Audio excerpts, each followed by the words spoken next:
Glancing over in the direction of the shout, you see the roving merchant waving his whole arm at you.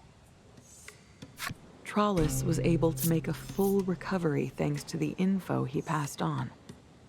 You acknowledge him with a slight nod, deciding to stop by the market later so you can properly express your gratitude.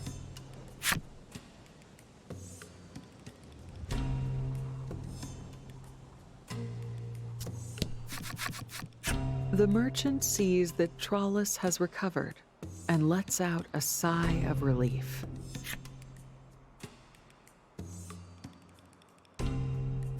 He asks after the apothecary with curative-making prowess. It seems he wishes to replenish his stock. Alas, the apothecary is... You tell him of the tragedy that transpired in the Village of Light. The man falls silent for a time.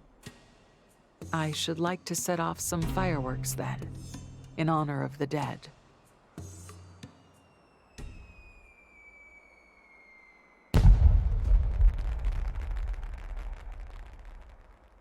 The fireworks are only briefly visible in the bright light of day. You can't help but think they would be prettier if this place ever experienced nighttime. Your thoughts then turn to the departed villagers.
Have you captured an orc child? The merchant asks. Remember, it must be 2 stars or above.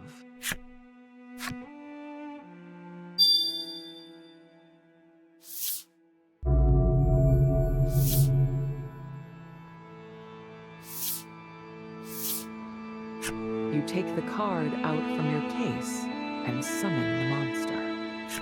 Ah, it's the right monster, but the wrong rank, the merchant tells you. Please get one of a higher rank. You nod and turn on your heel, determined to capture an even more powerful beast.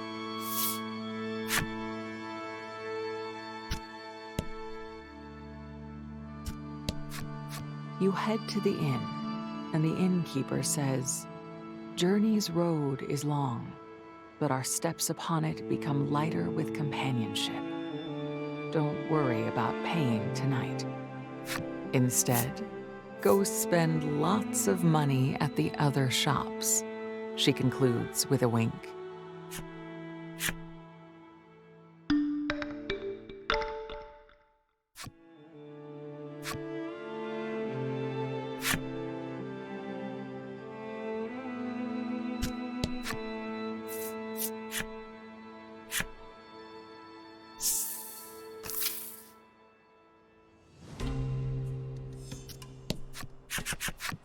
The guru mentioned there would be a cave leading to the end wall in this area.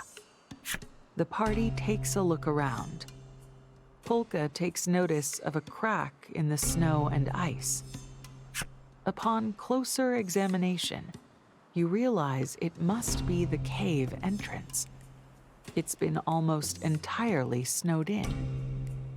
If you can just clear the snow away, you should be able to pass inside.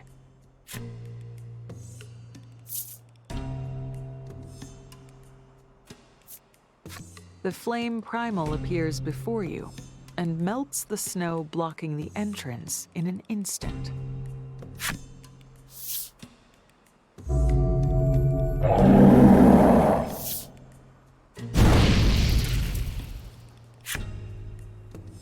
You have to admit you're getting quite good at controlling these primals. In fact, you might be able to control the flame primal well enough to keep everyone warm in the harsh climbs ahead.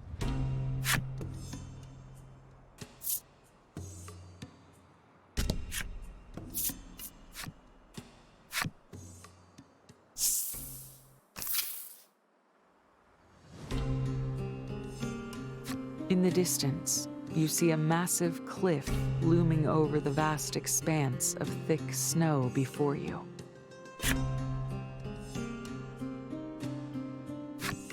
That must be the end wall, the ghoul says gravely. Warmed by the flame primal, the party sets off in the direction of the massive sheet of ice.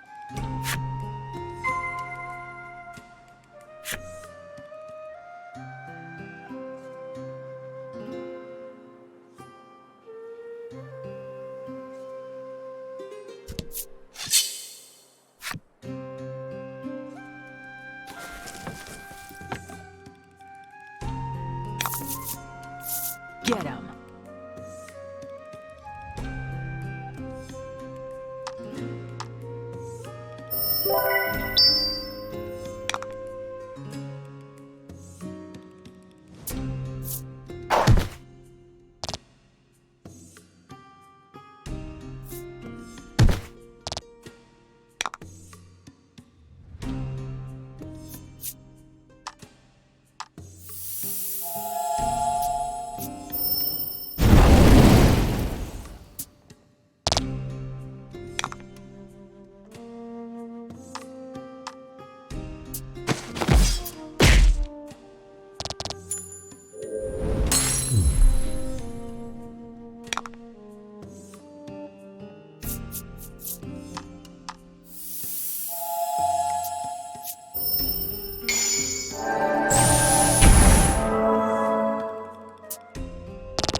The sand skiff slows to a crawl.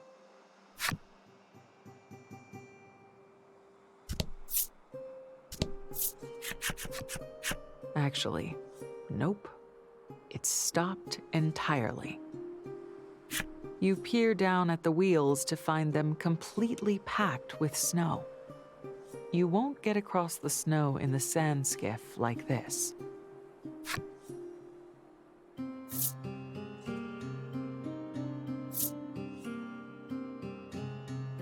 Before you can even get the words out, Polka is muttering to himself and drawing up blueprints. His sand skiff Mark II plans, he announces, will require planks, or something plank-like. 2 long, thin planks of metal, to be precise, he says, giving you an idea.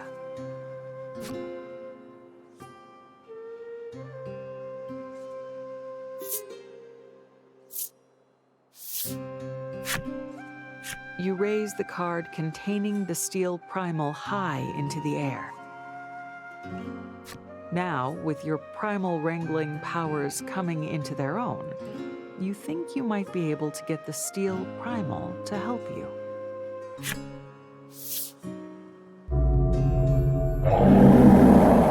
You summon it and manage to make it craft 2 long, skinny metal plates. Though it's not yet effortless, your control over the primals feels more responsive than ever.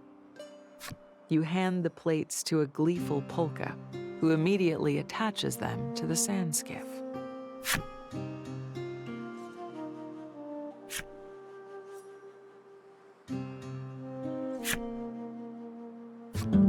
Thanks to Polka's efforts, the sand skiff can now travel across snow.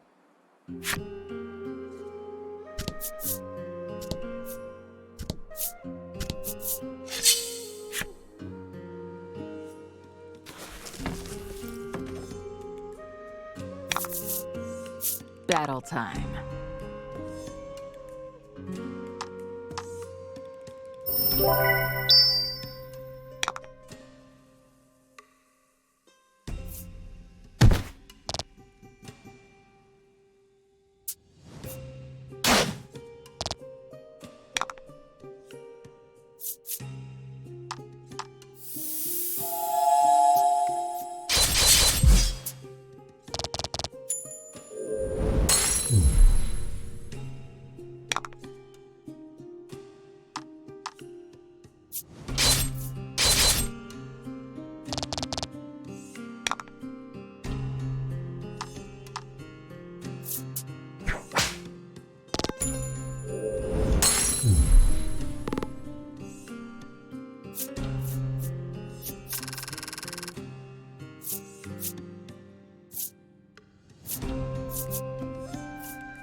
You come across a warrior clad head to toe in black armor, singularly focused on his swordcraft. He seems quite skilled. You spot a sign near him which reads, "Challengers welcome. Must be strong." The warrior turns to face you. "You, young lady, are not yet ready," he says with a chuckle. You're not sure why he's laughing. You pay him no mind and continue on your way.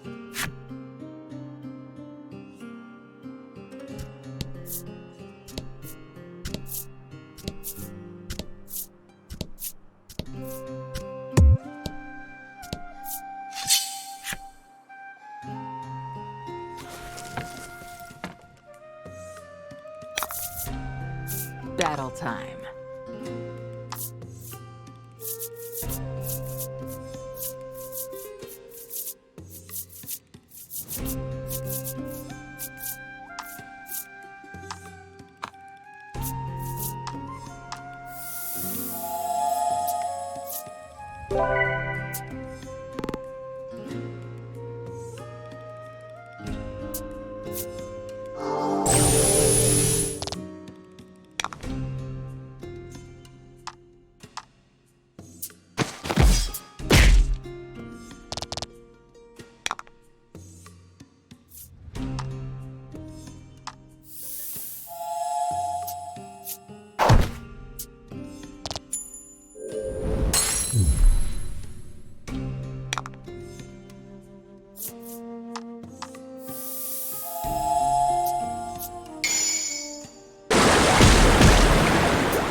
Expected nothing less.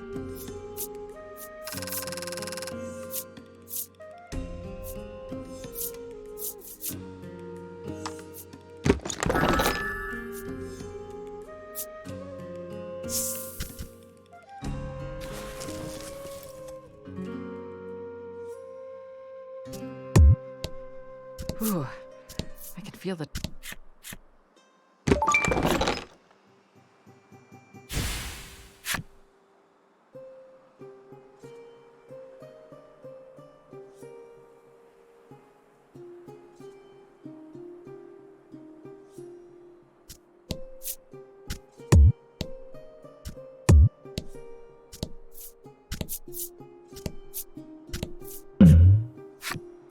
You spot an open-air stall with a sign reading, "Goods bought here."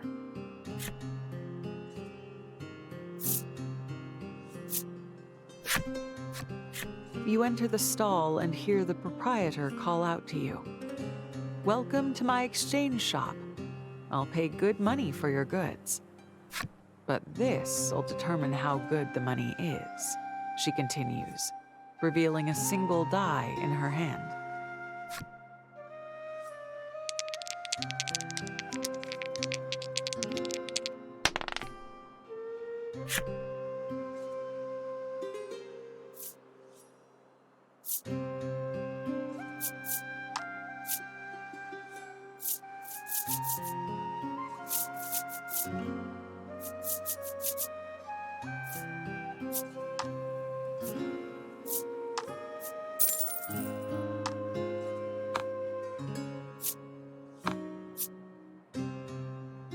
Without warning, she sets about closing her stall.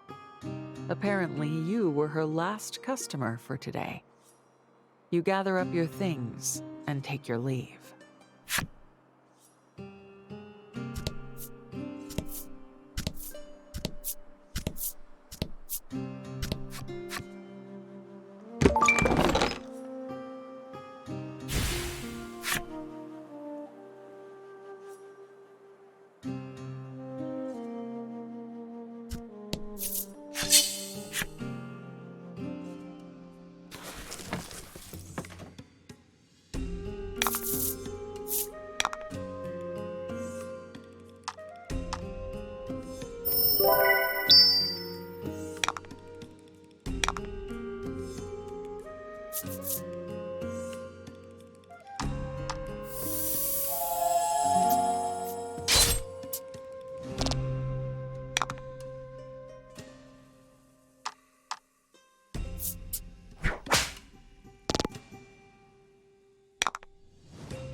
You spot a number of small but mighty flowers poking up through the snow.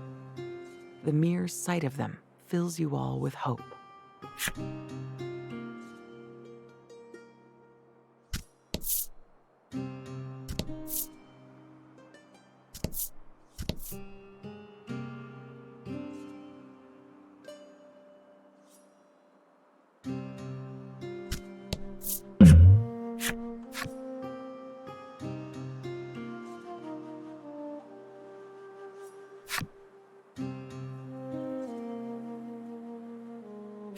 Monster.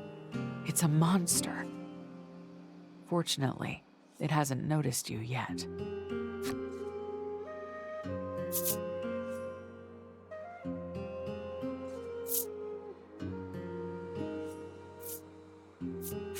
You toss the telescope aside and sprint toward it. Shocked to see you closing in, the monster flings a number of gold coins into the air and flees. It's running at such a breakneck pace that you decide you're better off picking up the coins.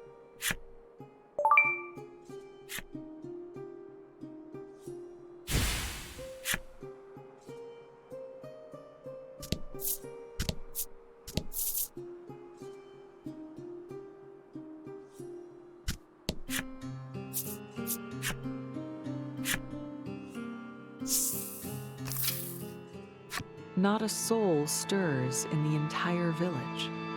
Perhaps it is long since abandoned.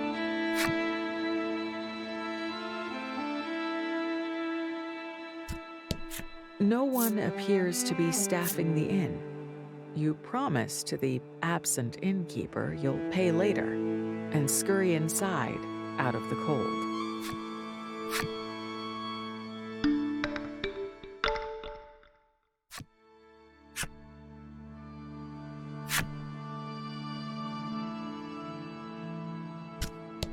This portion of the village appears to be a graveyard.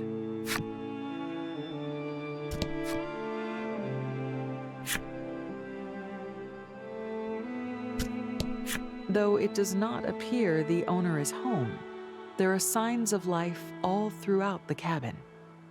You'd better not enter uninvited.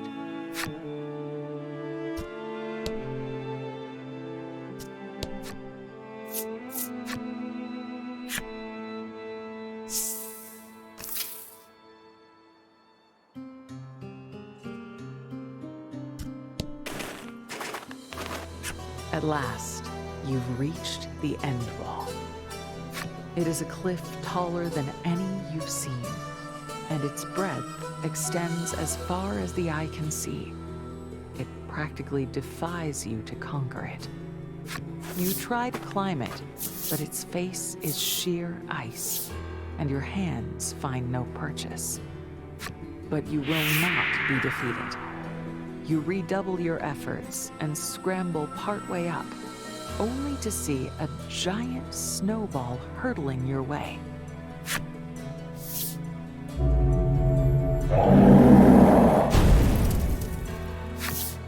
In a show of quick thinking, you summon the flame primal and melt it before it crashes into you. Alas, that movement throws you off balance, and you plummet into the snow at the base of the end wall.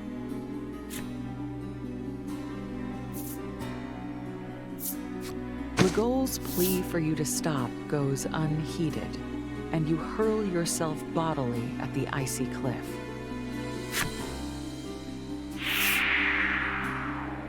This time, an even larger snowball drops down from the heavens. Sensing your life is in danger, you abandon your climb. You announce that you won't be trying again, and Legol applauds the sagacity of your decision. He then reminds you that no one even knows if the Nutera the Guru spoke of is real.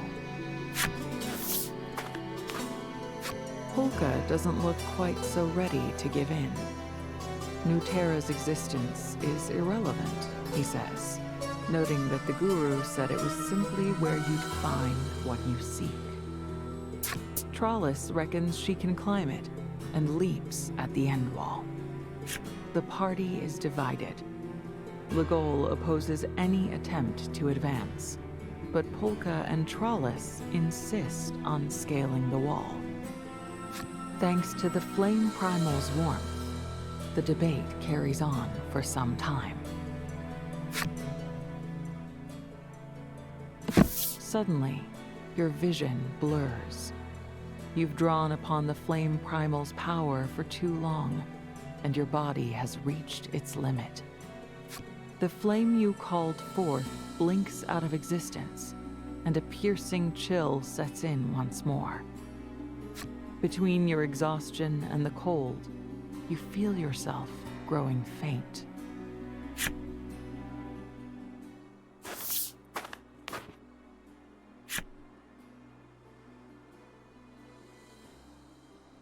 These words, and the shape of an old woman emerging from the snow, are the last things you register before you lose consciousness.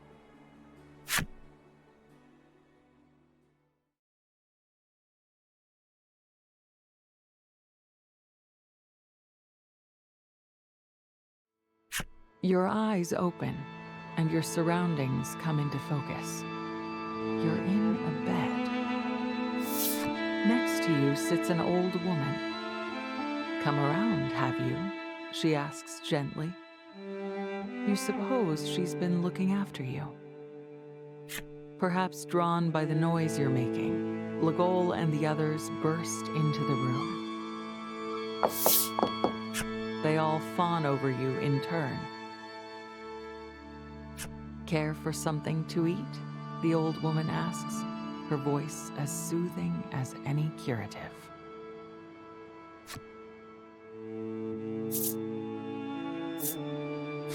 You accept her kind offer immediately, offering your thanks loudly and profusely. "A model youth, if ever there was one," the woman says, nodding enthusiastically as she sets to cooking. The food is simple and warm. It heals your body and mind with every bite. Polka broaches a bit of conversation while you eat. "I didn't happen to see anyone else in the village." The old woman says she'll take you to meet the others, and shuffles out of the cabin.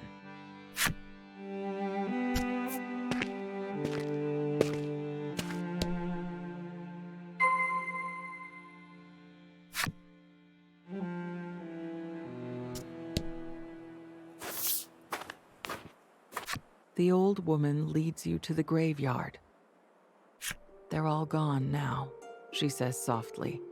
Her face creases with profound sadness. eager to leave a land in which nothing can grow. Each one tried to scale the end wall and reach New Terra, but not a single one returned.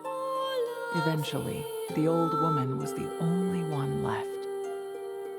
Her own son was also among those who set out to scale the end wall. Still, the old woman ventures to the end wall once a day, clinging to the last shred of hope she has that he will return. She tells you how grateful she's been for your company after so much time alone, and suggests you spend the night in Icevale.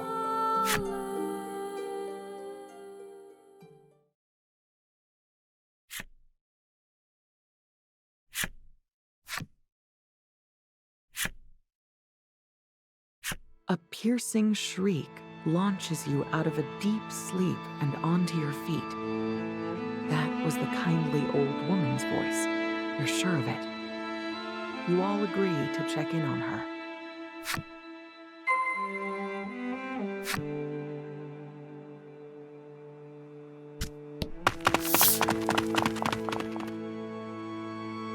The party hurriedly piles into her humble abode, to find the old woman doubled over, clutching her back and unable to move. She's thrown her back out, Polka says matter-of-factly.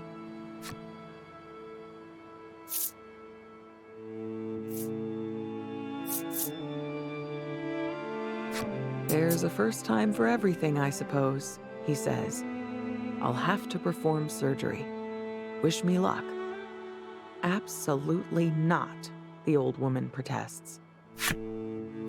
Perhaps sensing no small amount of danger to her life, the woman remains where she is and informs you that there is a curative that will ease her suffering.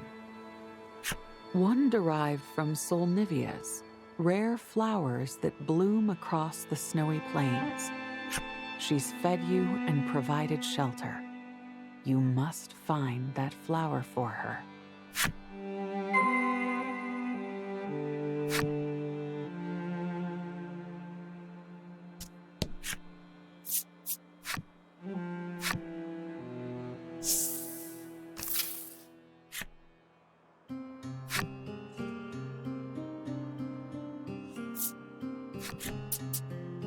You turn your head toward the source of the sound and see the merchant looking half frozen, waving at you from afar. You wave back, agog at the sight. What's a merchant like him doing in a place like this?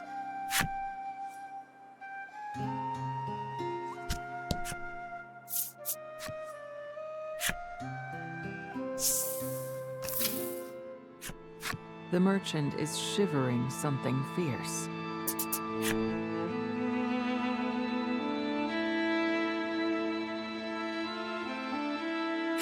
Please, you lot are my only hope, he pleads, and lays out his wares.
You spot a small flower poking its head above the snow. Surely that must be a solnivia. There are several jutting up from the snow, but you pluck just one and resolve to return to the old woman.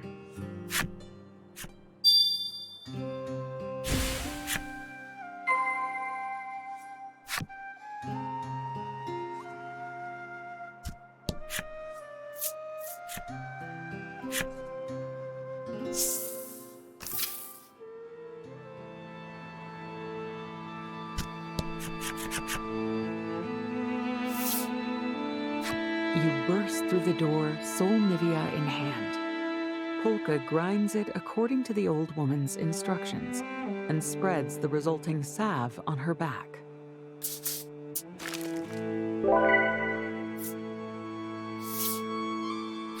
Ah, that feels better already, she coos. Indeed, she seems to be instantly healed. Thank you ever so much. You must be chilled to the bone, she chirps as she begins preparing you a meal. The party decides there's nothing that cannot wait until tomorrow and agrees to spend yet another night in Icevale.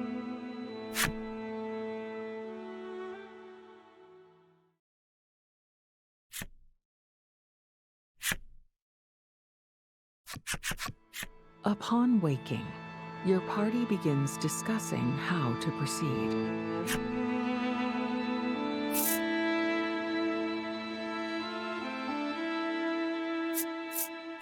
Sure, you gave up on scaling the end wall yourself, but you didn't have a plan then. Surely, if you all put your heads together,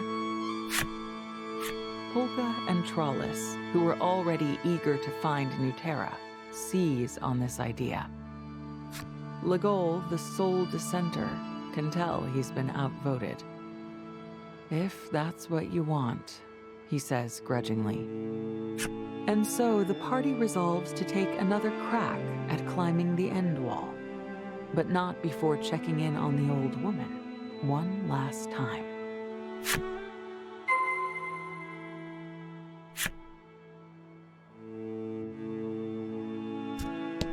You knock at the door to the old woman's cabin, but there's no answer. Might she still be asleep? You walk in to check on her and find her lying abed, cold to the touch.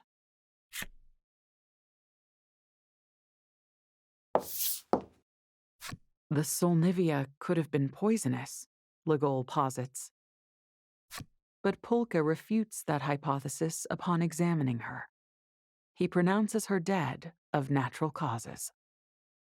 From the sub-Terran village to Steelborough to the City of Flame and onward, you've left a trail of death and disease in your wake. If there is a god of pestilence among us, it's me, Legol says, coming to your defense. Polka counters that were you a god of pestilence, the continued good health of the entire party would be inexplicable and, frankly, illogical. Trollis gently strokes your back and suggests you all give the old woman a proper burial.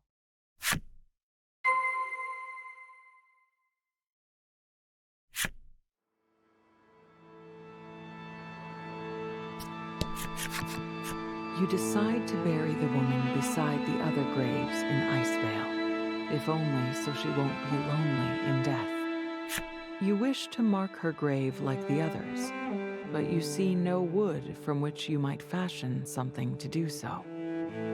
Didn't we see a few tree ants on the way here? Polka proffers.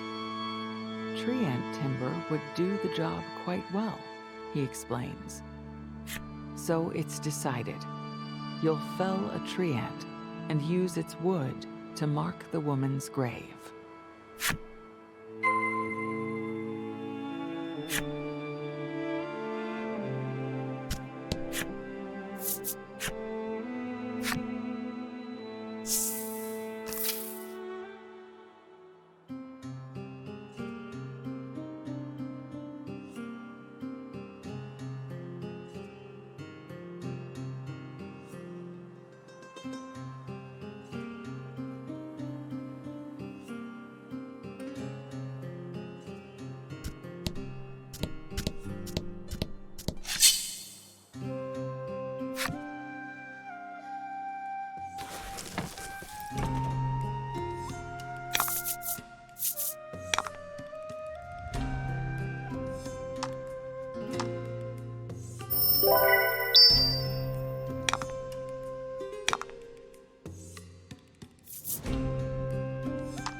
A masterful victory!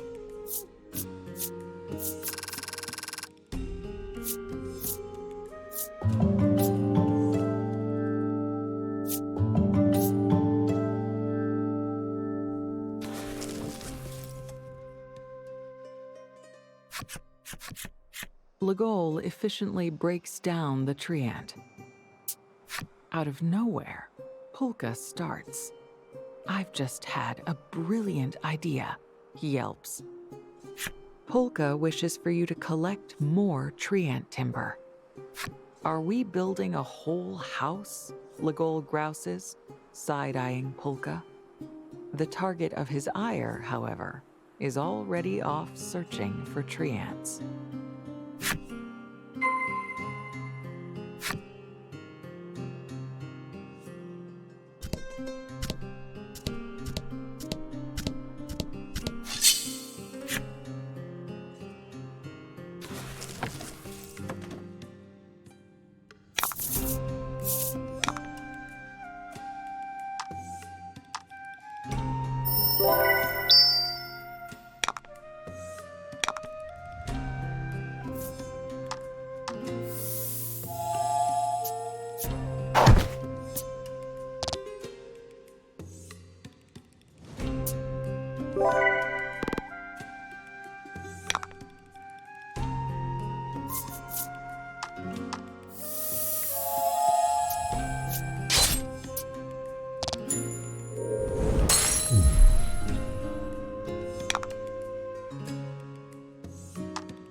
Phew. I can...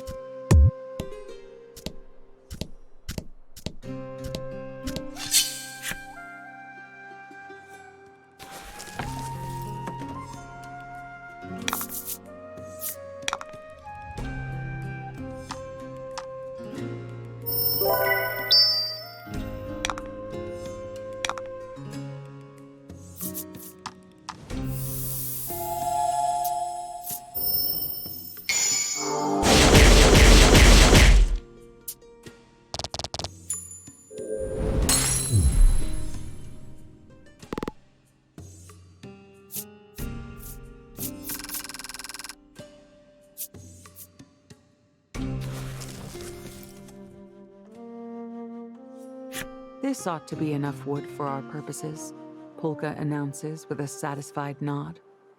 Trollis suggests you stop by the old woman's grave and place a flower on it.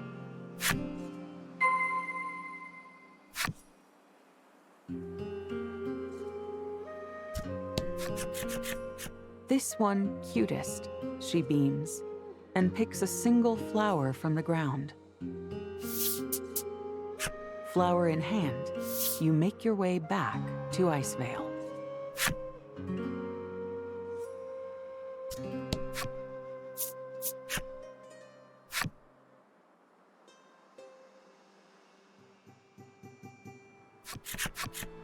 You fashion the wood into a fine marker for her final resting place and place the flower atop it. You clasp your hands to pray, but no, something's missing. Polka. Where did Polka go? When did he leave? You're certain he was with you right up until you returned to the village. You have to find him.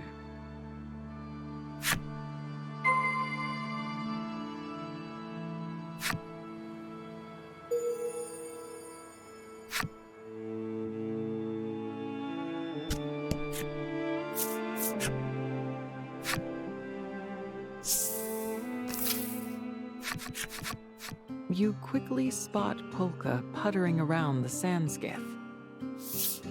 He takes notice of you too. We're all set, he chirps. You gather he's been preparing the sand skiff for your eventual departure. You take your leave of Icevale and prepare to face the end wall once more.